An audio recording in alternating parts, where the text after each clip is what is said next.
school children and school groups and visitor, the Democrat shutdown.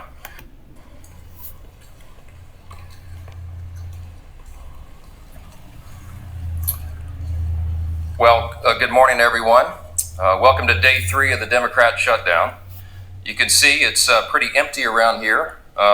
There's normally a lot of activity. On an average day, we have about 7,000 visitors here in the Capitol. School children and school groups and visitors and constituents, but they're not here right now. And around the country, all around the country right now, real pain is being endured by real people because the Democrats have decided to play politics. So Leader Thune and I wanted to come out and do 2 things today, just give you a brief update on where things stand with this Democrat shutdown, and then to reiterate once more, present the simple facts about what we're facing. This is necessary because the Democrats have a full-out assault to spin the facts and try to pretend as though they are not what they actually are. And some of the mainstream media are participating in this as well. I was giving our leadership press conference yesterday, and in mid-sentence, I was cut off by one of the networks, CNN. I hope you'll stay with us for a few more moments, because what I was about to say before they went to try to disclaim my remarks was I was about to point to the very page in Chuck Schumer's counter-proposal continuing resolution that proves the very fact that we've been stating. So let me go through that very quickly so everyone here has no question. And I want Chuck Schumer and Elizabeth Warren and AOC and everybody else who's been trying to spin this truth to watch and try to refute what I'm about to show you.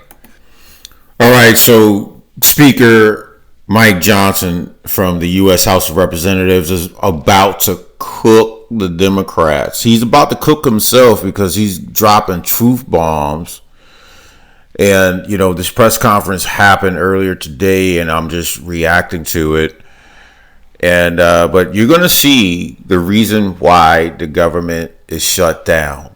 And he's about to cook, and he's about to get into various details laying out why the Democrats are fussing and being obstructive and not being helpful to the American people.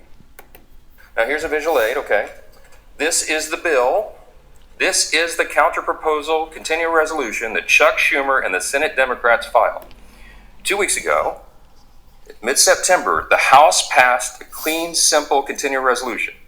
It merely continues the Biden-era policies and spending that we're enduring right now for 7 more weeks to allow the appropriations process to continue. That's Republicans and Democrats in both chambers working together to get the government funded. We ran out of time because the end of the fiscal year is September 30th. We needed a few more weeks, so we sent it over. Ours is 24 pages in length. It says, let's just keep the status quo so this process, this procedure, this regular order can be done. Chuck Schumer rejected that. Senate Democrats rejected that. Now 3 times they voted against that measure. And this is what they propose in advance, in exchange for that. So instead, the counterproposal, this is page 57. This is on our website. Go to speaker.gov. You can get all these visual aids for yourself, all right? Page 57, section 2141. You see the highlighted language. There's a lot of legalese in this legislation, in these bills, but it says that they want to repeal the health subtitle changes. What does that refer to? You read down here, Public Law 119-21. That's the one big beautiful bill. That's the American Families Tax Cut. What they want to do is repeal the very important and necessary changes that Republicans voted to put into law. President Trump signed that into law on July 4th, triumphantly on Independence Day. It was a great marquee achievement for lots of reasons. But some of the most important provisions in that law was that it eliminated fraud and abuse of our health system.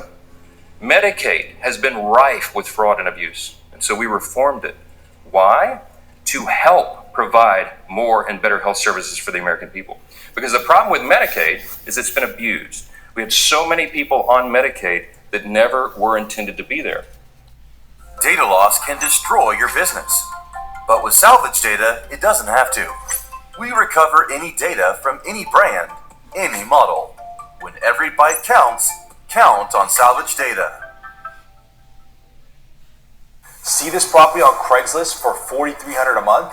Well, it's been sitting empty for the last 28 days, and there's 44 million. Medicaid was written for the people who need it most, the elderly, the disabled, sometimes young pregnant women who are in difficult situations. But the resources are being drained. You know why? Because there was two primary categories of people that should never have been there in the first place. One was able-bodied young men who are riding the wagon who should be working. We got them back to work. And the other thing that we focused on was the illegal aliens. By the CBO's estimate, about 1.4 million illegal aliens were receiving Medicaid benefits that were intended only for U.S. citizens that met the categories I just described. They were gaming the system. They were cheating the system. And what that means is that less resources were available for the people, the Americans who actually needed it most. So we did the common sense thing, the right thing, the just thing, and we put it in the law. And the president signed that, gladly signed it into law. They want to repeal it. They want to give those resources back to illegal aliens. That's exactly what that highlighted language means. On this exhibit number 2 over here, I feel like I'm back in court. Exhibit number 2, okay? This is the specifics of what that would mean. When we say they want to give $200 billion back to illegal aliens, these are the specifics. If you read the legalese here in the language in the bill on page 57 and what follows, that's what it's talking about. These are all the various provisions. In the chart over here, those are listed in millions. So you see the final total there, $192.8 billion of your hard-earned taxpayer dollars that Chuck Schumer and the Democrats want to give back to illegal aliens. That's a fact, and nobody can refute it. Now look, what we've done is very simple. We sent over a continuing clean resolution. This is standard practice around here. And all the Democrats who are voting against it in the Senate right now, every single one of them have given impassioned speeches about how you must pass continuing resolutions, you must pass CRs, you should never shut down the government because it's dangerous and destructive and selfish and wrong. Well, suddenly they've changed their tune. We're playing, I invite you all after the press conference to go by the speaker's office in the hallway there, and you can see the highlight reel of all of them saying this passionately, as recently as March of this last year when Chuck Schumer led his caucus to vote for the same CR. They did it 13 times during the Biden administration in the previous 4 years, but suddenly they won't do it. So everybody has to ask themselves why. It has nothing to do with health care. The subsidies that they're saying is the issue is not the issue. That is an issue for the end of the year. December 31 is when that expires. So Congress has 3 months to negotiate that. Certainly we could work on it in the month of October to find some consensus and figure that out, what reforms there may be necessary to make all that happen.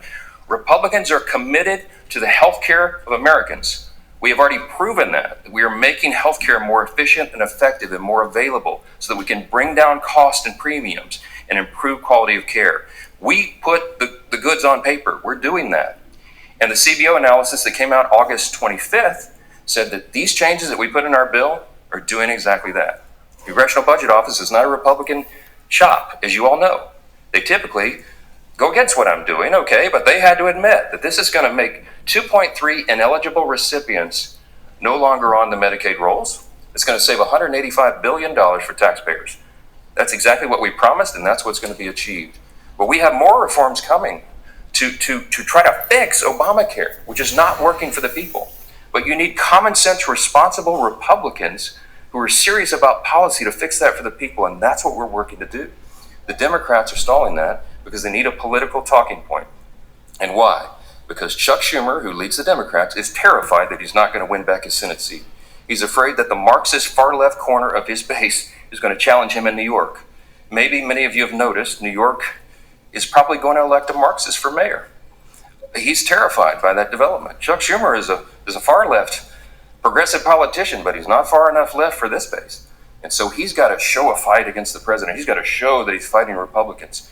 And because they're playing political games, and they're not doing what he himself said passionately as recently as 6 months ago, that must be done, that you passed a standard bipartisan CR. Because he needs political cover, he is dragging the American people through this. And who's getting hurt? Women, infants, and children, nutrition programs that are now stalled, veterans' health services that will not be provided, people who are low-income Medicare recipients who receive telehealth and health treatment at home. Many of those programs are not being funded. We have troops and TSA agents and Border Patrol agents who are working without pay, protecting the country. And you have FEMA services, health insurance policies, for example, that are being stalled in the middle of a hurricane season because the Democrats want to play political games and try to obscure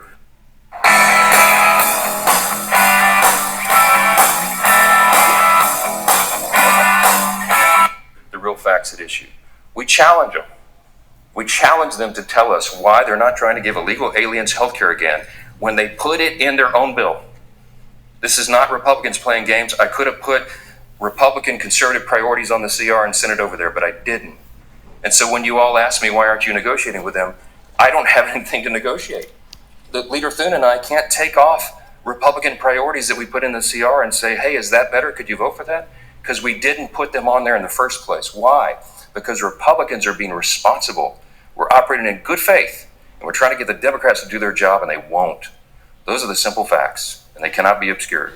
I'm so grateful for the strong leadership of my colleague and partner over in the Senate, and I'd love Leader Thune to give you a little update here.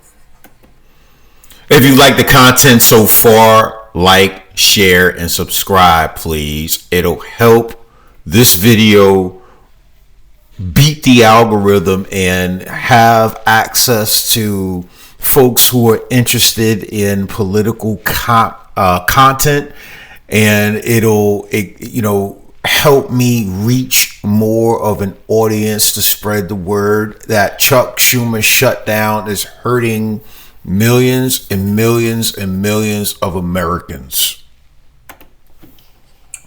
Thank you, Mr. Speaker. The Speaker is right. We have an opportunity to pick up a House-passed bill that, if it passes the Senate, will be sent to the White House. The President will sign it, and the government will reopen. It's that simple and that straightforward, and that's all we're talking about here. All we need is a handful more Democrats. We have a majority of senators, 55 senators, have already voted for this clean, short-term, nonpartisan CR.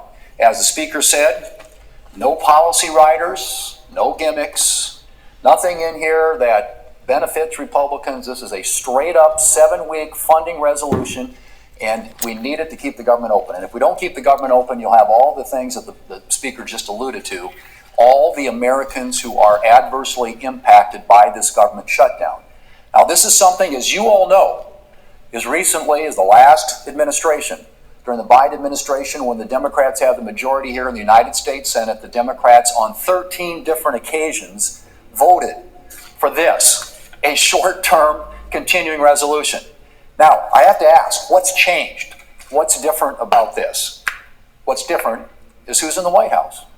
That's what it's about. It's all about President Trump and the Democrats needing to pick a fight to satisfy their far-left political base, far-left activist organizations who are the tail wagging the dog right now. That's all this is about. And you have a Democrat leader from New York in the Senate, a Democrat leader in the House from New York, and you have a mayoral race in New York, you got AOC, you got all these people that are bringing pressure to bear on what should be a routine, simple, straightforward proposition, and that is a short-term continuing resolution to keep the government funded, which is sitting right now. This is sitting at the Senate desk. We will have a vote another hour or two, and it'll be the 4th time that Democrats will have an opportunity to vote to keep the government open. Now, at some point, reason, good sense, common sense has to take effect here, because that's really what this is. They brought to us, and the Speaker alluded to all the impacts on illegals and free healthcare programs in this country, a bill loaded with $1.5 trillion in new spending, which includes all these provisions. And they want to load that onto a 7-week continuing resolution to fund the government. Now, what's happening right now when the government is shut down, all the things that we could be doing, the defense authorization bill, which benefits every congressional district, every state across this country, is languishing right now because we are shut down. The other appropriations bills, we have people in the Senate, both Republicans and Democrats, and frankly, Democrats, I think especially, because they haven't had a chance to be heard in the appropriations process for a really long time. Because when Chuck Schumer ran the Senate, we didn't do appropriations bills. We didn't put them on the floor. They marked them up in committee, and then they died. And then he wrote it behind closed doors in his office. That's the difference. We are opening this process up, and one of the things that's not getting done while the government is shut down is an appropriations process that allows us to fund the government the old-fashioned way in the light of day. We aren't working on permitting reform, which should be a bipartisan priority. We aren't working on a farm bill. We got a lot of farm policy this summer in the Working Families Tax Cuts bill, but there's more to do there. Those should be bipartisan things that we could be working together on, along with appropriations. All those things aren't getting done right now because Senate Democrats have chosen to shut the government down. They have an opportunity, a fourth time today, fourth time to vote, to open up the government and to allow us to do the rest of the work that the American people expects us to do. They have taken hostage the federal government and by extension the American people, who are the only losers in this. Everybody's talking about who wins and who loses and who gets the blame. That's not what this is about. This is about what's doing in the best interest of the American people. And what's in the best interest of the American people is keeping the government open and operating so it can continue to work on their behalf. Let me know what you think in the comments below. Thanks for joining the show. I'll see you in the next one.